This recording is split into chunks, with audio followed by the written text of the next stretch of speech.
Salut tout le monde, ici Abdul Malik de la chaîne Série Science, j'espère que vous allez bien.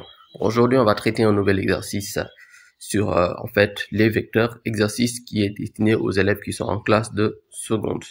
Bon, si c'est pas encore fait, n'oubliez pas de vous abonner et d'activer la cloche de notification, vu que ici, nous partageons tout ce qui est cours, exercices, corrigés en ce qui concerne les matières scientifiques. Donc, tout d'abord, on va faire la lecture de l'énoncé.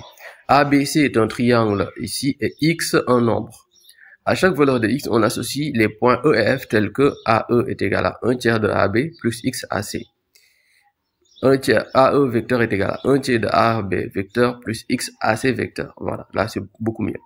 AF vecteur est égal à X de AB vecteur plus 1 tiers de AC vecteur. Premièrement, faire une figure pour X est égal à moins 1,5. Deuxièmement, montrer que quel que soit le nombre réel X, les vecteurs EF et BC sont collinaires. Troisièmement, pour quelle valeur de X a-t-on E et F confondus, petit a, et petit b, BC, FE est un parallélogramme. Voilà. Bon, en premier lieu, on va tout d'abord placer les points E et F à la suite des relations vectorielles.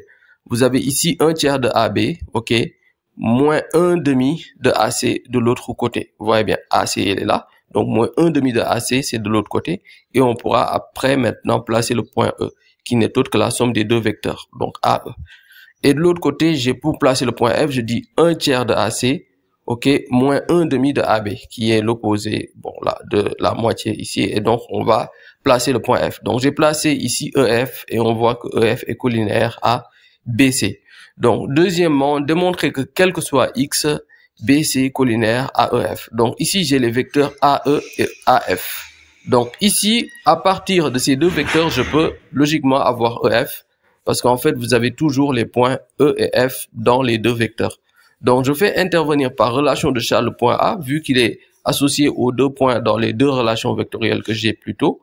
Et donc, on a ici forcément EA vecteur qui n'est autre que l'opposé de AE.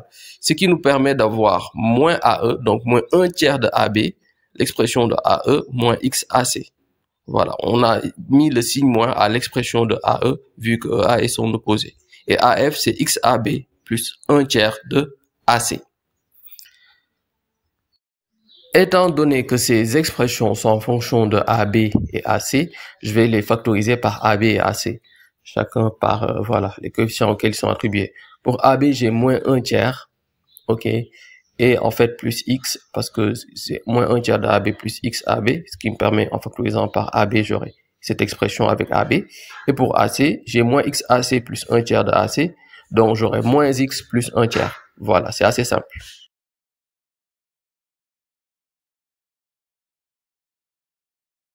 Ce qui nous permet d'avoir cette expression suivante, avec EF en fonction de AB et AC. Nous, ce dont on a besoin, c'est BC. Donc, or BC, c'est quoi? C'est BA plus AC. Donc là, nous avons AC, mais en réalité, nous avons de l'autre côté BA. Pour remédier à ce problème-là, en fait, il va falloir changer l'expression AB en BA. En faisant cela, on va ici écrire le signe négatif, ok, qu'on va verser, en fait, qu'on va ici, mettre en facteur avec ce qui est en facteur de AB. Donc, je vais mettre moins facteur de moins 1 tiers plus X pour avoir BA. Ok, donc j'ai AC 1 tiers moins X, facteur de 1 tiers moins X, et donc finalement, j'aurai BA facteur de plus 1 tiers moins X. Donc, j'aurai 1 tiers ici moins X. Donc, pour BA, mais également pour AC. Conséquence maintenant, j'ai 1 tiers moins X qui va être en facteur. Vous voyez bien. Donc, ce que je vais faire, je vais prendre en factorisant, en prenant ici 1 tiers moins X en facteur. Et en fait, j'aurai 1 tiers moins X facteur de BA plus AC. Et BA plus AC, ce n'est rien d'autre que BC. Donc, finalement, on retrouve une expression ici avec EF qui est égal à K fois BC, avec K qui correspond à 1 tiers moins X. Donc, quel que soit X appartenant à R, EF, ici, collinaire à BC. En troisième lieu, ici, on nous demande pour quelle valeur de x nous avons les deux cas de figure suivants, EF confondus. Donc, on rappelle que ici, EF est égal à 1 tiers moins XBC. Donc, si E et F sont confondus, donc E et F sont le même point. Ce qui veut dire que le vecteur EF est le vecteur nul, tout simplement. C'est assez simple. Bon, quand vous avez deux vecteurs A', c'est quoi? AA plutôt, AA est égal à vecteur nul parce que c'est le même point.